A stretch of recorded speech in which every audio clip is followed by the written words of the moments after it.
and welcome to I Should Say That Out Loud. My name is Donna Brendel, and I'm your host. My purpose and goal is to take the stigma and fear out of an autism diagnosis, whether you're formally diagnosed or self-diagnosed. On this week's episode, I want to talk to you about what I mean when I say I should say that out loud. What should I say out loud? This week, I'm going to talk to you about nice things I believe I should say out loud. When I was younger, before I knew about autism and my own diagnosis, I had a lot of trouble speaking out loud, and I was very quiet. But in addition to being quiet, when I would try to speak, I would talk very softly, and I mumbled a lot. I remember my grandma always telling me, "Speak up, I can't hear you, and stop mumbling."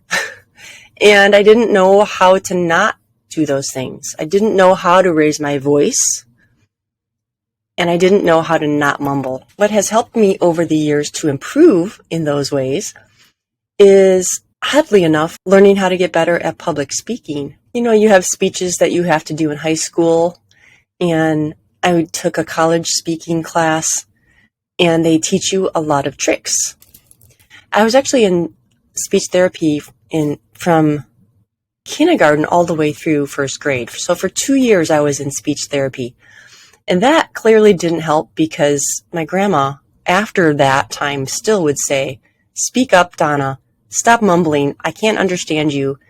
And she would kind of give up on me and just stop listening. And when she got frustrated, I got frustrated, and I stopped trying to speak clearly. I just gave up.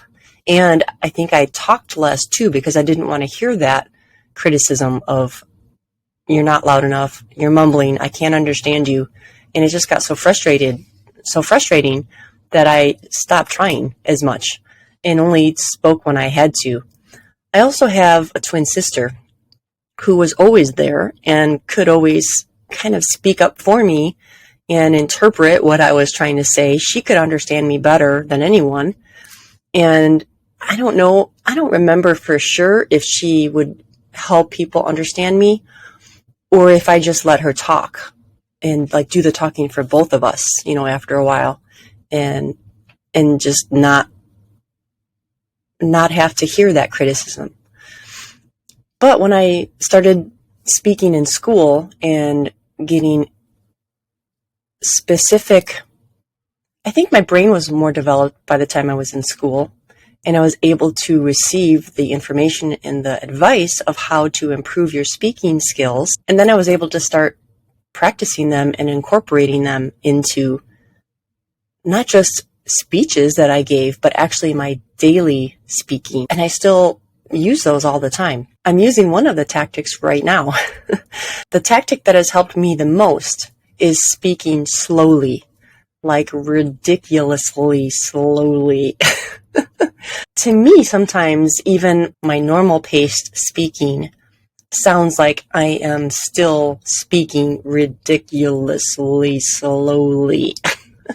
That's what it sounds like to me in my head, but I think it comes across as normal to everyone else. But I am still slowing down my speech a lot. I used to speak a lot faster on a normal, regular basis. But once I learned to practice speeches to give to an audience with this technique of speaking ridiculously slowly, I learned to enunciate words and syllables even, and pay attention to how the words sound as they come out of my mouth. Do I even understand what I'm saying? Or could I understand it if it was somebody else talking? And then I noticed less people telling me to speak up, less people telling me to speak more clearly. And it even improved my work skills. It improved my phone skills at work. When neurodiversity enters your life or your child's life, it can be an overwhelming time with no clear direction for the journey ahead. Thanks to my podcast sponsor, Neurodiversity Training International, you can avail yourself of weekly live online classes with neurodiverse adults, professionals, and allies, and ask questions in live Q&A sessions, and have a supportive community full of discussion boards where you're not in the wilderness and going through the journey all alone. Simply go to my link tree on my Instagram page at Donna Brendel, that's DonnaBrendel, and click the ND Community button for your 30-day free trial and only $11 a month thereafter. I remember when I was a paralegal in Arizona and I was transitioning from one office to another, I was actually interviewing for this new office, and the partner attorney was interviewing me and asking me how I do on the phone, because even though he could understand what I was saying, I hadn't advanced in my clear speaking skills yet. It was better, but it wasn't as good as I've gotten now, which I know I can still improve. He could understand me. My speaking had gotten better than it used to be, but still wasn't great. So even though he could understand me, he could tell that I was still speaking pretty fast.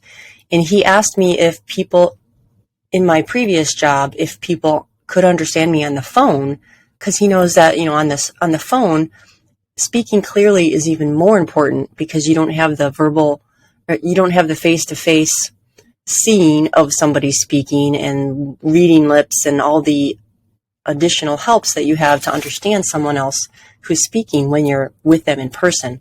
So he asked me, can people understand you when you're on the phone with them? Because to me, he said, it sounds like you have this Midwest punchy, what was the phrase he used?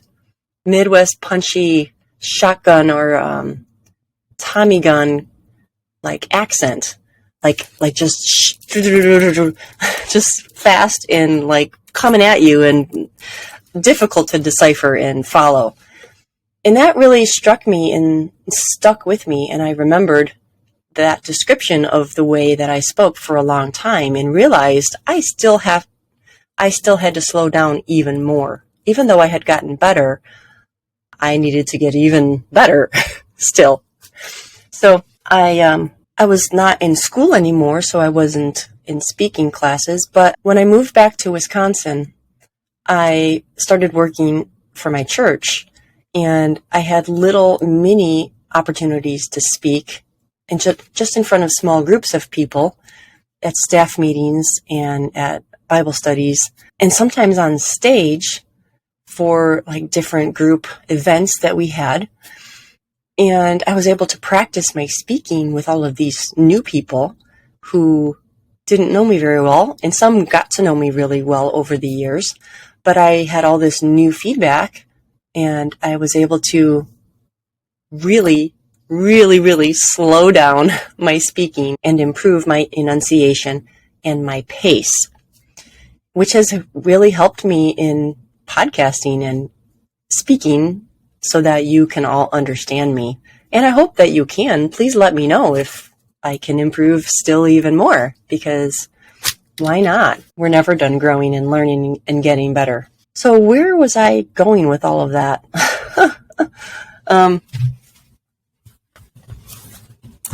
I should say that out loud. I was talking about where I've been in my speaking ability and where I am now and how I've progressed along the way. So that was kind of a long story, but an important one. And I think it's important for parents, especially, to know that even if a child struggles with speech, especially if they're autistic, if they struggle with their speech when they're young, it doesn't mean that it's always going to be that way, because our brains are developing all through our adolescence and childhood and teen years and into our 20s.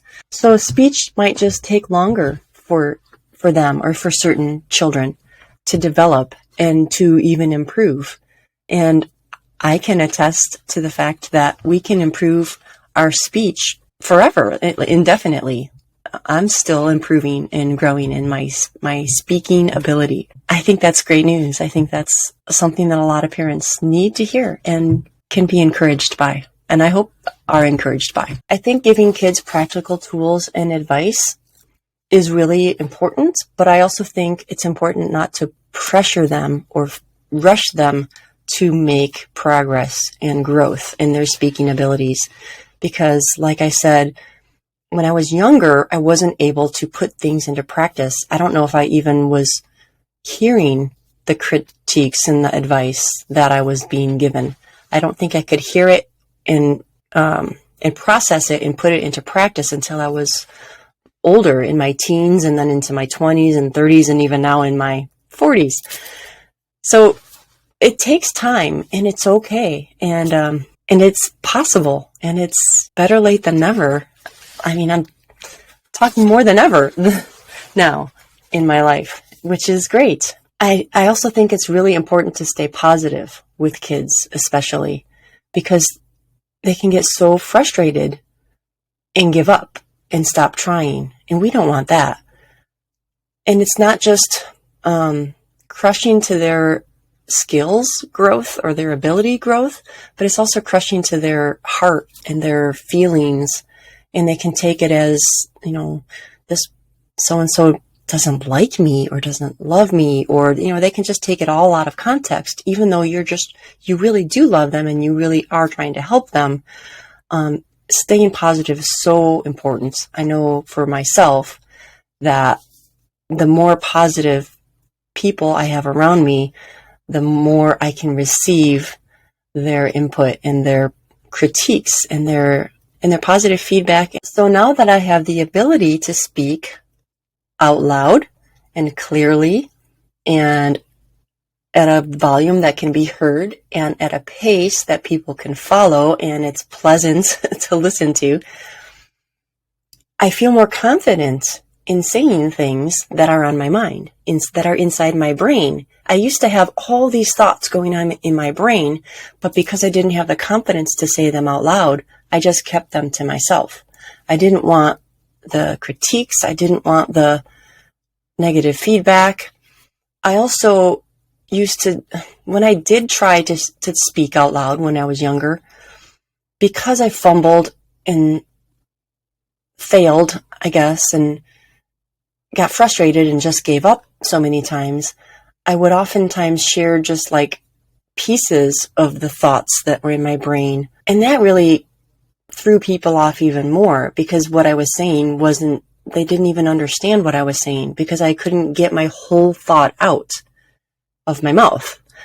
And I think the slower processing time also affects that as well, that it takes me longer to process emotion, especially, and how I'm feeling in a situation, and processing sometimes data and information so that I can keep up in a conversation and participate in a conversation. And so if I don't have the confidence to speak out loud by itself, and then on top of it, I don't have the processing speed to keep up with the conversation, I'm just going to keep quiet. So as I've grown in my confidence of my speaking ability, my speaking skills, it's allowed my brain to have the space to compute and process information actually a little bit faster, because that emotional toll is not happening. And I have more space, more room to process in the moment. I'm still not like as fast as everyone else, or as fast as neurotypical people in processing and keeping up with conversation. If it's a topic I'm well versed in and very passionate about, I can keep up just fine. But if it's topics that it's not my area, I'm not versed in it, I can speak up a little bit, but not as quickly. And sometimes I have to go back to that conversation a day later, a couple days later, a couple hours later maybe. But I have given myself permission to allow myself to go back to conversations now, and to remind myself it's okay to go back and backtrack to conversations, especially with people who really know me and know my struggles and understand and care to know how I feel about certain things. And they want me to circle back. They want to hear how I feel about certain things. And those friends and relationships are so valuable to me. And I really appreciate the people who allow me to circle back to conversations. Thank you to those of you who do that. And I hope you will do that to other people that you know who are autistic, or who just struggle with processing information and sharing, and maybe have the same struggle even without autism. So what do I want to say out loud? First of all, I want to say nice things. I have a lot of thoughts about people that I'm talking to that are nice, and why shouldn't I say those things out loud? First of all, I want to say, hi, nice to meet you. My name is Donna, and shake your hand or give you a high five or fist bump. And I just want to meet people, which is difficult for me. And in the past, I wouldn't even want to meet new people because of how difficult it was and how awkward it was. And I'm not an extrovert. I'm an introvert, but I'm an autistic introvert, which makes me even less likely to just walk up to somebody and introduce myself. But I'm trying to do that more now. So I should say that out loud. I should say, hi, my name is Donna. Nice to meet you. And then the struggle for me is, what do you say next? Sometimes I used to not even introduce myself because I didn't know what to say next. I still don't know what to say next, but now I know it's okay if I don't have something to say next. I can at least just try that and see if it goes anywhere. But I've also learned a few techniques of how to fumble forward. Fumbling forward is better than standing still and not moving at all. So I've learned that I can compliment somebody's clothes or outfit or hairdo or the color they're wearing, and maybe that will push things along. Or I can comment on the weather. I used to think talking about the weather was silly. Like, why are we talking about the weather? Like, everybody, it's obvious and it's kind of mundane and boring, but now I understand it's part of just kind of breaking the ice and a banter back and forth and getting to know each other. And now I'm like, oh, the sun's out today, or blue skies today. It's great, right? You enjoying it? Or it's raining, it's cloudy, what a dreary day. But, it's going to help the flowers grow and the grass turn green from the winter and all that stuff. So again, as my brain has grown and as I've experienced more and more conversations over the years, personally, not just observing other people, as you practice it, as I've practiced it, I've learned some phrases and tricks that I can employ and put into place and practice over and over again. If you're a neurotypical person watching this, this might seem like so common knowledge and ridiculous and common sense and simple and easy. Like, why are you even saying this? For me and for a lot of autistic people, it's not. It's not known. It's like you have extra information that we don't have. So that's why I'm sharing it, because a lot of people do need to hear this. So thanks for sticking with me, even if you thought that was boring, because it's important. So moving on from just introducing myself and getting to know someone new, as I'm getting to know someone, or even if I'm just talking to a friend or family member that I already know, I want to say nice things like, I'm so glad that we're friends, or I'm so glad that you're my family member, or that we're spending this time together, or you were so nice to say what you said earlier or yesterday, or you were so nice to call me, or you were so nice to text me or to send me that card. Thank you so much for doing that. And again, saying things that to me are obvious, that I know this person said this thing, did this thing, and it was super nice. I know that, but me saying it to them is important and it's valuable to our relationship. That's what I used to not understand. I used to think, why would I say that out loud when I know that person did it? That person knows they did it. Why waste words saying these things when we both know that this happened? Again, I know this sounds ridiculous and silly, but I am I'm very interested in efficiency and not wasting time and not wasting words. And even to me now, I realize how ridiculous it is to think that saying nice things to people is a waste of time or a waste of words. but I have to humbly admit this and say this out loud, that I used to think if people already know something, why would I say it? Like I'm wasting their time and my time, and we could be having more constructive conversation. But what I didn't realize is I needed to build the relationship first before we can get to the constructive conversation. And one way to build the conversation is to say nice things and to recognize nice things that other people do for me and for each other, and thank them for it, and acknowledge that I'm thankful for the things that you do. I'm thankful for you being in my life. I'm thankful that I get to know you. I'm thankful that I get to interact with you and talk to you and be your friend and spend this time together and have this meal together. And I'm thankful for the things that you do. And just saying nice things goes a long way in friendships, in family relationships, in romantic relationships, and even in working relationships. Saying good morning every day, again, is like, we say this every day. Why do we have to say it every day?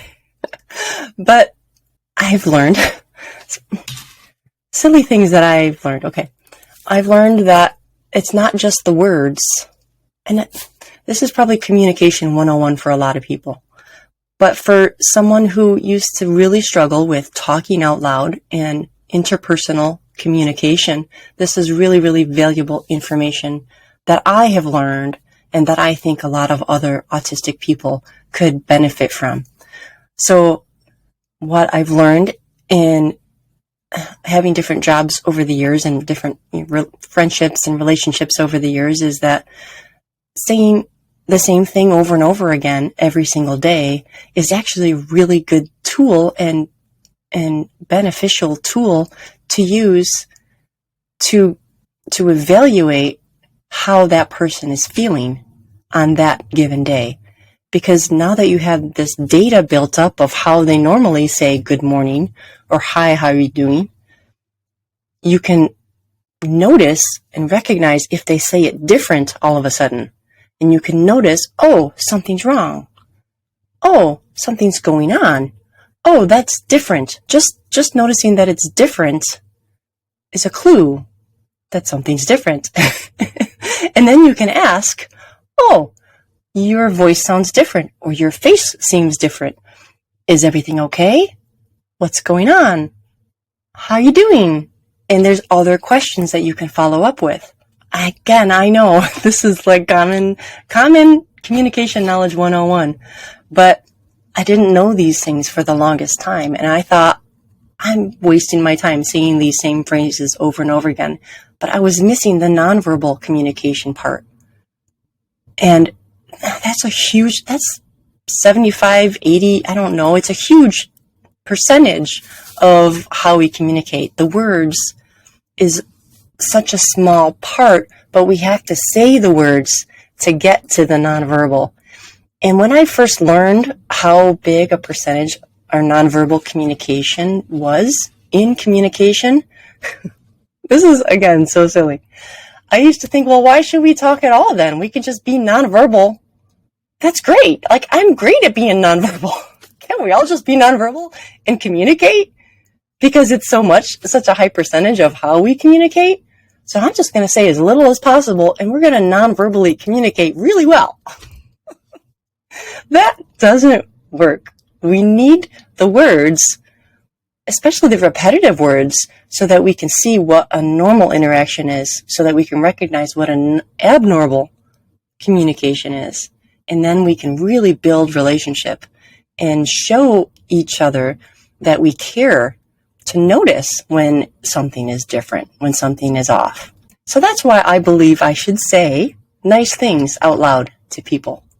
And I think we all should say nice things out loud to people, because everybody could use hearing something nice said about them and hearing thank you and I appreciate you and even I love you and I care about you and I'm thankful that we're friends.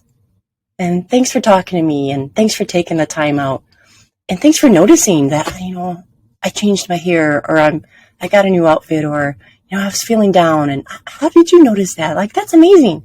I went from barely being able to talk and barely being able to be understood to, over the years, really, really, really slowly learning how to talk out loud and communicate and put all these things into practice and have actually an amazing communication skill that I never thought I would have. It's pretty remarkable.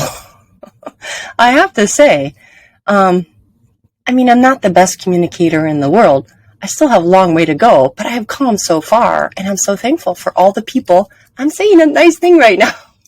And you know who you are. I'm thankful to so many people in my life who have fed into me and pulled information out of my mouth to get to know me better, to love me, to care, to show that they cared about me, to encourage me to speak out loud, to say things out loud, and to help me grow in this ability to speak out loud, to say things out loud, and to be able to communicate and have great relationships with people. I'm like getting misty-eyed just remembering all the people who have done that for me over the years.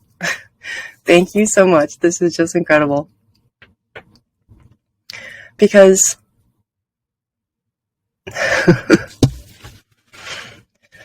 without that, I wouldn't be the mom that I am today. I wouldn't be the friend that I am today. I wouldn't be the Donna that I am today. I would still be the mouse in the corner, not talking to anybody, just observing. Which, if that's the life that some people have, that's okay. That's okay. But I hope that we can love on those people and show them that even if they struggle to communicate, they're still valuable and we still care about them.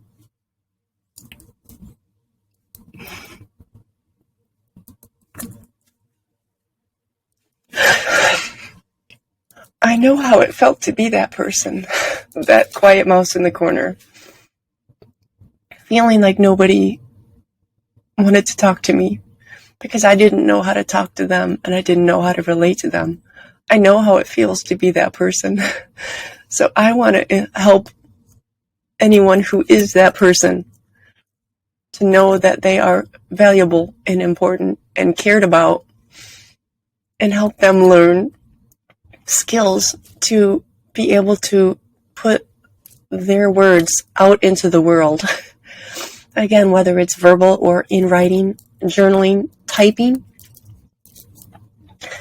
and help them slowly but steadily grow in communication, in knowing how to relate with other people and receive love and share love and be able to grow relationships. It's so valuable and so important. So thank you. I want to thank my mentors, so many women, so many great women who spent a lot of chunks of time with me, asking me questions, even if I only gave one-word answers or, awkward, weird bits of information answers. And they had to keep asking me questions and keep being patient with me and loving on me and not rushing me, not pushing me, not putting me down. And all of my friends from church, all of my coworkers from my church friends and the people I used to work with in the office there literally were the biggest impact on me in learning how to know that I am valuable and that they cared about me and that they weren't in a rush for me to learn how to be their friend and how to talk to them, but they took the time with me that I needed to grow as a person and to grow into the ability to communicate and speak out loud coherently and be able to share my thoughts and my feelings. My feelings. I still struggle to pinpoint my feelings sometimes, but I'm able to now, even if it takes a day or two, because of how much they cared about me and helped me slowly analyze my life and how I felt about it and how I felt about the things that I experienced growing up and throughout my life.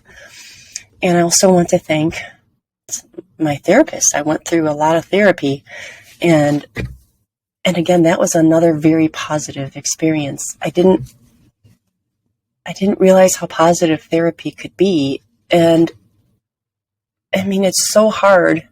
Therapy is really hard, and it doesn't always feel like you're making progress. But just the fact that they were so positive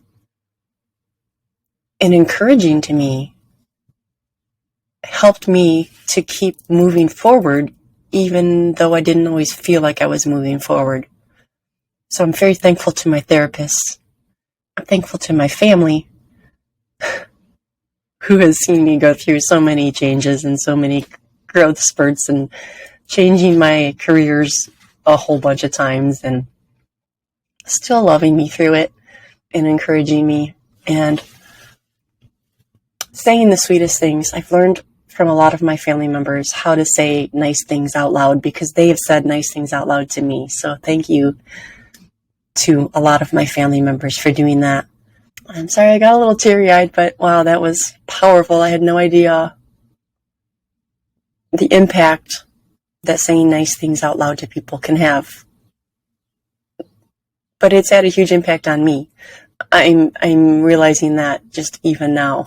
I've just realized that now through making this recording and sharing this process with you, this growth process that I went through. Again, it's so simple, but so profound and so effective if it's done with great dignity and value of the other person and patience. So much patience is needed, and positivity. So important, in grace. Oh, I haven't talked about grace yet.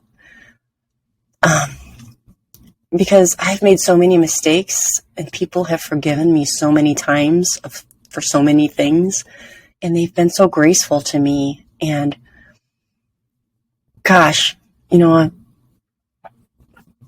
confidence can't grow in the midst of shame. Wow. Confidence cannot grow in the midst of shame. And it's other people showing me grace and forgiveness that allowed me to grow in confidence in sharing my life and my feelings with them and learning how to speak things out loud to them. So thank you also to all of those people for your grace and your forgiveness and never shutting down our friendship and our relationship. Thank you for your grace. Thank you all for listening. This has been,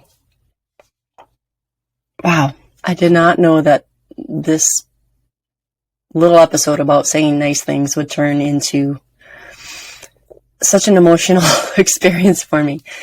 So thank you for sticking with me and hearing all of that and watching my emotions go up and down. And I hope that this has been beneficial for you and that you will increase in hope and optimism and practical tools in growing, in speaking, and in loving each other. So thank you so much for listening, and stay tuned for next week when I will talk about things that I should say out loud to protect myself and to honor myself and to love myself. Please subscribe to my podcast and like it and share it and comment on it and talk about how you've experienced speaking out loud and growing in your speaking ability or your struggles in speaking out loud. And what kind of advice could I offer to help you grow in your speaking ability? Let's grow our community of awareness and acceptance together. Let's do the difficult thing of talking about autism and growing the awareness and acceptance of autism together through this conversation. Thank you so much for listening. Bye-bye.